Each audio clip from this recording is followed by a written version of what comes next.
আসসালামু আলাইকুম। চলে এলাম আজাইরা মানুষ, আজাইরা ভাইয়া আপুর জন্য আজাইরা ভিডিও নিয়ে। সকাল হলেই আমি প্রথমে আমার কবুতরগুলো আর এই পাখিটাকে দেখি যে ওরা ঠিকঠাক আছে কিনা। তারপর আমার যত কাজ, তো ওদের গিয়ে গিয়ে দেখি যে না, আমার পাখিগুলো একদম না খেয়ে অবস্থা খারাপ, আর ওদের খাবারও শেষ, খাবার নাই। তাই ওদের ছেড়ে দিয়ে আমি চলে আসলাম আমার সকালের নাস্তা বানানোর জন্য। সকালের নাস্তাটা খেয়ে তারপরে ওদের খাবার আনতে যাব। আজ সকালে ভর্তা খাবো বলে রাত্রেই পেঁয়াজ মরিচ আর ওই রসুন টেলে রাখছি, এখন শুধু গরম করে এই শুধু ভর্তাটা বেটে নিচ্ছি। এই হয়ে গেল আমার এক পদের ভর্তা, শুধু মরিচের ভর্তা, রসুন পেঁয়াজ। আর বানাবো আজকে 3 পদের ভর্তা।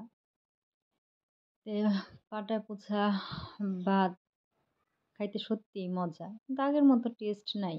আগে চাচিরা যেমন খাইতো, আর অর্ধেক দিয়ে আহ, মরিচ পেঁয়াজ আর রসুনের বাটা দিয়ে আমি এখন কালো জিরার ভর্তাটা বেটে নিচ্ছি।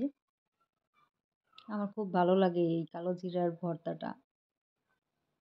এই আজকে খুব মজা করে সকালের নাস্তাটা হবে।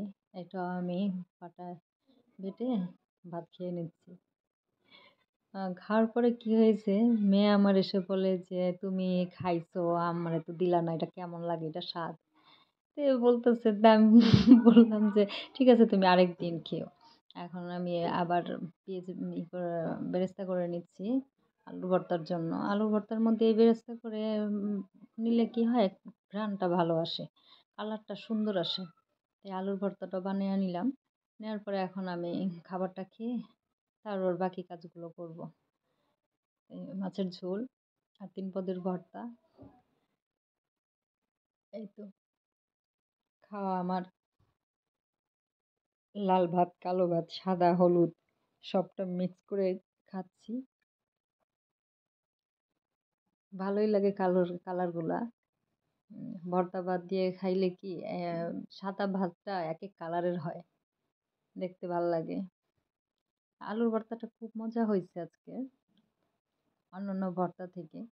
মেয়েও খেয়ে বলতেছে যে না, আজকে ভর্তাটা অনেক ভালো হয়েছে আলুর ভর্তা। দুপুরের ভাত সহকারে রান্না করছিলাম। দুপুরেরটা তো সকালেরটা তো খাইতেই আছি, মানে দুপুরেরটা সহকারে খাওয়া শেষ। মানে মনে হইলো যে মানে কতদিন ধরে ভাত খাই না, এরকম। আসলে কি ভর্তা ভাজি করা হয় না তো, তাই সেই স্বাদটা, খাওয়ার স্বাদটা বুঝি না, পাই না।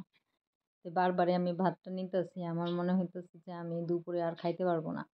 এখনই মানে মজার জন্য এখনই বারবারই নিয়ে নিয়ে খাইতেছি। তো আবার ফিরা ইচ্ছা করতেছিল, আবার নিয়ে খাই। তো যাই হোক, আমার বাইরে যাইতে হইব। আমি রেডি হয়ে বাইরে হয়ে গেলাম, ওদের খাবার আনতে হইব, অনেক সকাল হয়ে গেছে। বাহিরে যেয়ে দেখি আমার কারেন্টের নিয়ে বিল নিয়ে একটু সমস্যা হয়েছিল।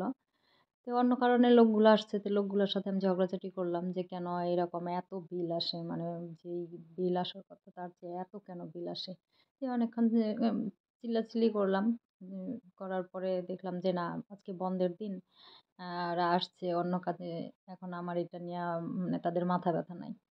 তাই আমি আমার কাজে আবার চলে যাচ্ছি। তো এই তো রাস্তা ঠিক করতেছে এখন, গাড়ি টাড়ি এত পাওয়া যায় না, তো ভাবলাম যে হাইটা যাই। থেকে থেকে দেখি আন্ডারপাসের ভেতরে ওই দেয়ালগুলোর মধ্যে আমার মেয়ে ড্রয়িং করেছিল, সেখান থেকে একটা ক্লিপ নিলাম। এই যে ড্রয়িংটা। তো আসলাম, রোড ক্রস করতে ভয় লাগে, তারপরও করতে হয়, কি কিছু করার নাই। তো চলে আসলাম পাখির খাবারের দোকানে। এই তো নিচ্ছি। কে কে আমার মতো এরকম খাবারের দোকানে গেলে এটা রেখা ওইটা, এটা রেখা ওইটা, মানে হাত দা নাড়াচাড়া করেন, কমেন্ট করেন। আর এই তো কোনটা নিব, আমি এক এক সময় এক একটা খাবার নিয়ে যাই, যে তাদের একই রকমের খাবারটা না খাওয়ায় ভিন্ন ধরনের খাবার খেলে যে শরীরে হয়তো পুষ্টিটা বেশি পাবে। এই তো নিয়ে নিলাম, যে একসাথে আমি বেশি নেই না, 2-3 কেজি করেই নিয়ে যাই। এই তো নিয়ে টাকা নিয়ে আমি এখন আবার, আমার ঠান্ডা লাগছে অনেক, চলে আসলাম ফার্মেসিতে। এখানে দেখি খুব বিজি একজন মানুষ। ভাবলাম থাক, দেখ আমি একা মানুষ, আস্তে ধীরে নিয়ে যাই, পেটটাও তাজাই আছে। এই ওষুধ দেখে ঠান্ডা জ্বরের জন্য ওষুধ নিচ্ছি। ওষুধ ওষুধ নিতে গেলেও দেখা যায় এই যে একটাই সারাক্ষণ মানে কেচি দিয়ে বাচ্চাদের মতো কেচি নিয়ে খেয়ে মানে নাড়াচাড়া করব, নয়তো ক্যালকুলেটর নিয়ে মানে আছি দুষ্টামির মধ্যে আছি একটা বাচ্চা দিকে। বাচ্চাটা মানে তাকায় রয়েছে আমার দিকে। তো আমার এরকম দুষ্টামি দেখে ও আমার সাথে দুষ্টামি করতেছে। এই তো চিপস খাওয়াচ্ছে বাচ্চাটা, আমাকে বারবার সাধতেছিল, লজ্জা পাচ্ছিল যে ওর সাথে আমি দুষ্টামি করলাম। দুষ্টামি করার পরে ও ওষুধ নিয়ে চলে গেল। আমি আমার ওষুধগুলো বুঝে নিতেছি। বাচ্চাটা খুব কিউট, তাই না? জানি না কোথায় বাড়ি, বাট অনেক দুষ্টামি করলো আমার সাথে।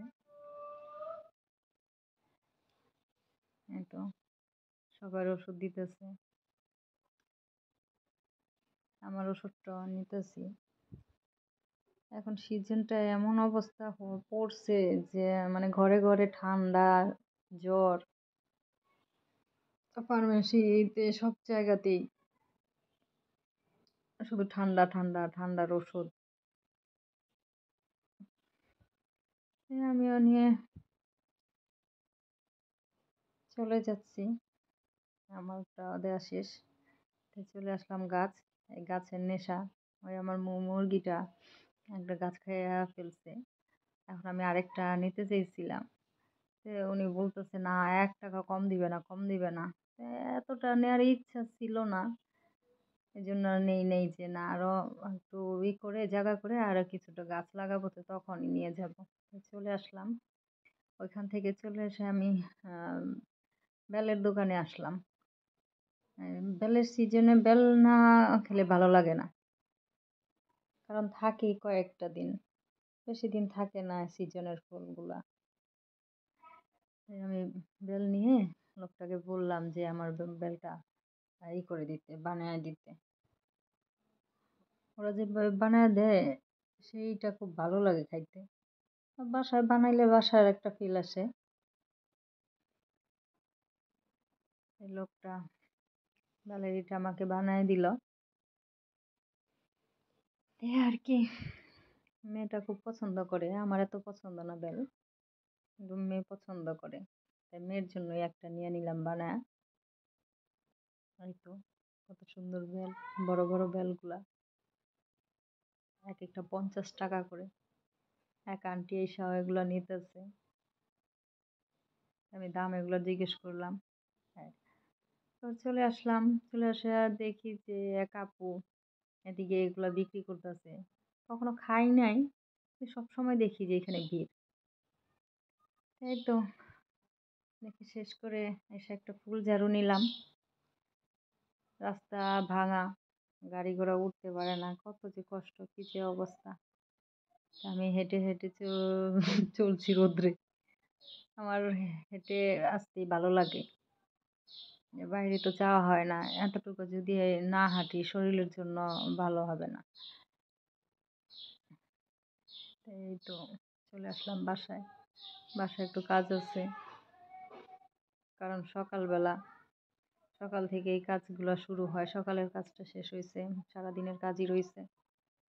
এই চলে এসে আমি প্রথমে পাখির খাবার দিতেছি, কারণ ওদের খাবার শেষ হয়ে গেছে, খাবার না দিলে ডাকাডাকি করবে। আমার পাখিটা গাছটার আকাজ করে রাখছে, আর মেয়ে বেল খাচ্ছে আর দেখাচ্ছে, খুব মজা। সবাই ভালো থাকবেন, আল্লাহ হাফেজ।